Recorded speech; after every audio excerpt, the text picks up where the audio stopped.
अस्सलाम वालेकुम। चलते फिरते मैं आपको खुशामदीद कहता हूँ। आज मैं मौजूद हूँ चरना आइलैंड से बिल्कुल 6 किलोमीटर पहले सुनहरा बीच के बिल्कुल बराबर में ये एक नई जगह बनाई गई है। पहले सुनहरा बीच पर बैठ के जो है आप मतलब लॉन्च में बैठ के सफ़र करते थे और चरना आइलैंड जाते थे, मगर अब इसके बिल्कुल बराबर में यहाँ पर एक पूरा सेटअप लगाया गया है। लॉन्चें यहाँ पर खड़ी हुई हैं और इस लॉन्च पर बैठ के हम जाएंगे चरना आइलैंड। और यहाँ चरना आइलैंड का जो कि सिंध और बलूचिस्तान का एक बॉर्डर समझा जाता है और बेसिकली ये एक छोटा और गैर आबाद जजीरा है जिसको देखने के लिए कराची वाले बड़ी दूर दूर से आते हैं। न सिर्फ कराची वाले बल्कि पूरे पाकिस्तान भर से जो भी कराची आता है तो वो चरना आइलैंड आने का यानी कि उसको बड़ी ख्वाहिश होती है कि वो समंदर के बीच में जाए और समंदर में डुबकी लगाए। वैसे तो आपको पता है जब इंसान समंदर को देखता है तो उसको बड़ा एक अंदर से जो है उसकी बिल्कुल अजीब सी उसकी फीलिंग होती है, मगर चरना आइलैंड की वो खुसूसियात है कि सिर्फ यही नहीं बल्कि आप बिल्कुल बीच समंदर में जाकर और अपने आप को समंदर के सुपुर्द कर देते हैं। तो ये एक बड़ी खूबसूरत सी जगह है। तो आइए चलते हैं, आपको पूरा विजिट कराते हैं इस जगह को।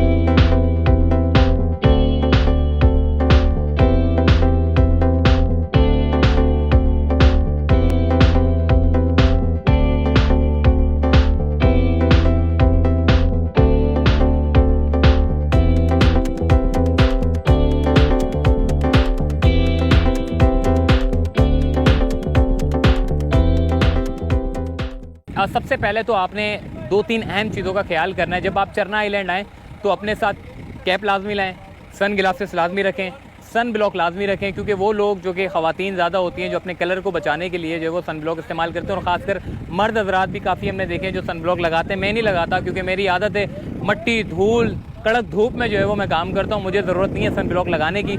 मगर आपने अपने साथ जब भी आप आएँ तो ये चीज़ आप अपने साथ लाजमी लेकर आएँ। जॉगर्स पहने, ट्राउज़र लेकर आएँ ताकि आपको नहाने में आसानी हो।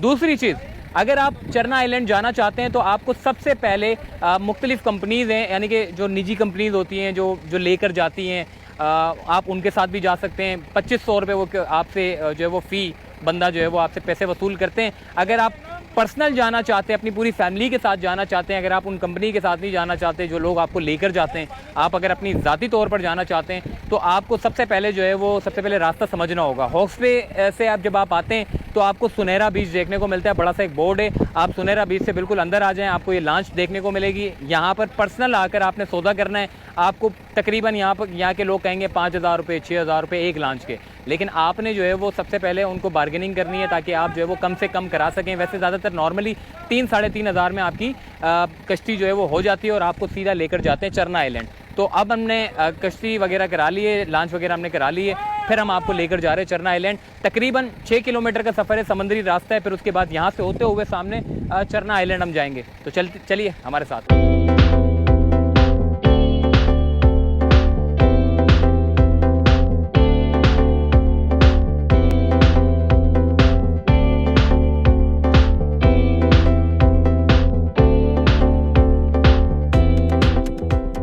जी, इस वक्त हम चरना आइलैंड के बिल्कुल पास खड़े हो गए, बट अनफॉर्चुनेटली क्योंकि कुछ महीने ऐसे होते हैं जो आपको मतलब समंदर में नहाने की इजाज़त नहीं होती, मगर माही गिरोह के लिए मतलब मछलियाँ पकड़ने की इजाज़त है। आप चाहें तो अगर शिकार करना चाहते हैं मछलियों का तो आप सुकून से शिकार कर सकते हैं। आप देख सकते हैं कि हमारे जो शिकारी लोग हैं वो इस वक्त दाना डाल दिया मछलियों को और शिकार करने की तैयारियां जारी है। जैसे ही शिकार लगेगा तो उसके बाद जो है वो फ़ौरन दिलावर भाई बैठे हुए हैं और यारू खान भी बैठे हुए हैं और तीसरा नवीद भाई भी बैठे हुए हैं और चौथा आपका भाई यहाँ पर मौजूद है। चरना आइलैंड की खासियत ये है कि यहाँ पर माही गिरोह के लिए एक अच्छा और बेहतरीन रोज़गार इनको मिल जाता है, क्योंकि यहाँ से बड़ी बड़ी मछलियाँ जो है वो मिल जाती हैं। यहाँ पर केकड़े आपको देखने को मिल जाते हैं, बड़े बड़े शिकार यहाँ पर लग जाते हैं। और दूसरी बात ये है कि चरना आइलैंड की खासियत ये है, अगर मैं इसकी थोड़ी सी बैक हिस्ट्री आपको बताऊँ तो 2017 में सितंबर में यहाँ पर ब्लू व्हेल मछली भी देखी गई है, जो कि पाकिस्तान की तारीख में पहली मरतबा देखी गई थी और जिसकी अपने बच्चे के साथ ब्लू व्हेल मछली जो है इसी जगह पर आकर मतलब नज़र आई थी। और उसके बाद फिर जो है अगर मीटर की बात करूं तो 17 मीटर की जो है वो ब्लू व्हेल मछली थी जो कि अपने बच्चे के साथ यहाँ पर देखी गई। और पाकिस्तान की तारीख में ये पहली मरतबा था और नवंबर में ही कातिल व्हेल मछली थी जिसको यहाँ पर देखा गया।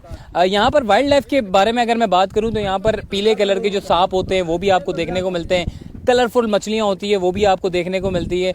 और इसके अलावा चरना आइलैंड पे जब भी आप आते हैं तो आपको बड़ा सा जजीरा देखने को मिलता है। ये वैसे गैर आबाद है, ज़्यादातर हमने देखे हैं कि जितने भी जजीरे चाहे वो ज़लज़ले के बाद निकलते हैं तो वो कुछ टाइम तक रहते हैं, उसके बाद फिर नीचे चले जाते हैं, समंदर के बिल्कुल नीचे हो जाते हैं और फिर वो गायब हो जाते हैं। लेकिन चरना आइलैंड वाहिद ऐसा है कि जिसकी ऊंचाई भी बड़ी लंबी चौड़ी है और बमुश्किल काफ़ी साल हो गए इसको समंदर के नीचे अब ये नहीं गया है। और यहाँ पर किसी दौर में यानी कि अगर अभी तो इस वक्त सितंबर चल रहा है, बंद है, आप नहा नहीं सकते क्योंकि पानी जून जुलाई अगस्त सितंबर में बड़ा ऊंचा होता है, तो इसलिए यहाँ पर जो है वो लोगों को पानी में नहाने की जो है वो इजाज़त नहीं होती। लेकिन कम से कम आपके लिए अच्छा ये है कि आप यहाँ पर आएँ और फिशिंग करना चाहते हैं, फिशिंग के शौकीन हैं तो आप फिशिंग करें। और जब ये समंदर नीचे उतर जाएगा तो फिर उसके बाद फिर आप यहाँ पर आकर जो है खूब इंजॉय कर सकते हैं। तो देखते हैं हमारी मछली लगती है या नहीं लगती, फिर हम आपको बताते हैं।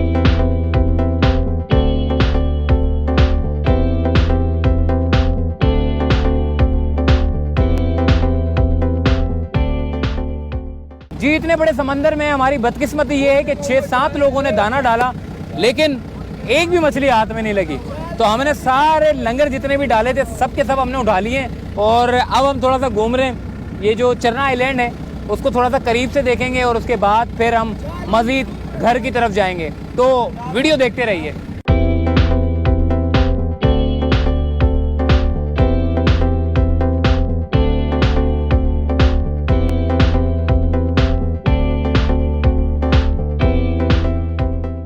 मेरे पीछे चरना आइलैंड है और यहाँ पर हमारे दोस्त जो है वो लगे हुए हैं और मछलियाँ पकड़ रहे हैं। कम से कम आधा घंटा हो गया है। वैसे तो जब आप समंदर के बीच में आते हैं तो आपको लगता है कि सारी मछलियाँ जो है आप एक सेकंड में पकड़ लेंगे, लेकिन आधा घंटा हो गया है। समंदर के बीच में बुहरा अरब में इस वक्त हम मौजूद हैं। सिंध और बलूचिस्तान का समझ लें ये बॉर्डर कहलाता है।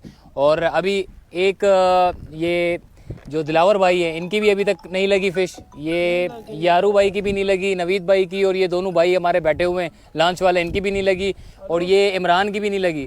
तकरीबन ये 20 समंदर में हम लोग हैं और उम्मीद पे दुनिया कायम है। वैसे हम यही बात कर रहे थे कि जी पाकिस्तान के जैसे सियासतदान हैं ऐसे ही आजकल मछलियाँ हो गई हैं, क्योंकि माल अगर इनको डालो ना तो वो खा के निकल जाती हैं और कांटे में नहीं फंसती। ऐसे ही जो पाकिस्तान की जो सियासतदान है माल खा जाते हैं और लगता नहीं है।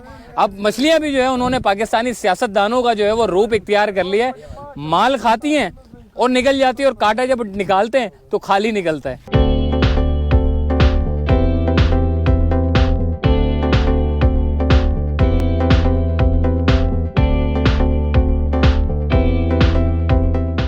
चले जी, सूरज ढलने वाला है और हम लोगों ने जब जगह चेंज की है तो अब मछलियां भी हाथ आने लगी हैं।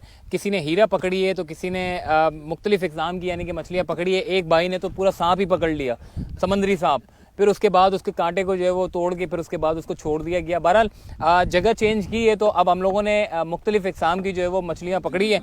और अब चूँकि सूरज भी ढलने वाला है और थोड़ी ही देर में जो हम लोग निकलेंगे, जो मछलियाँ पकड़ी है उसको मसाला वसाला डाल के होटल वाले को देंगे, फिर वो मसाला वसाला डाल के फिर उसके बाद जो है वो फिर हम उसका डिनर करेंगे। और एक और मछली पकड़ी है, थोड़ी सी बड़ी है, आपको दिखाते हैं।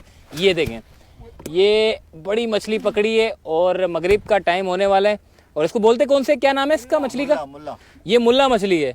ये हीरा मछली है। हीरा, हाँ हीरा। ये हीरा, ये मुल्ला और ये और वाइट येलो लाइन, और ये येलो लाइन मछली। और एक और मछली पकड़ी है। मतलब हम लोगों ने जगह क्या चेंज की है तो धड़ाधड़ मछलियां जो है वो हमारे हाथ लग रही हैं। नवीद भाई ने पकड़ी, दिलावर भाई ने पकड़ी, इमरान भाई ने, यारू खान ने, और हमारे एक और भाई हैं वो इस वक्त उदास बैठे हुए हैं क्योंकि जब भी समुद्री साइड पे वो जाते तो उनको उल्टी आने लगती है, तो वो इस वक्त एक दूसरे का मुंह देख रहे हैं। बहरहाल चलते फिरते को दीजिए इजाज़त। अभी मैं होटल में जाके जो है जो मछलियाँ पकड़ी हैं फिर वो मसाला वसाला लगा के फिर खाएंगे। तब तक के लिए अल्लाह हाफ़िज़।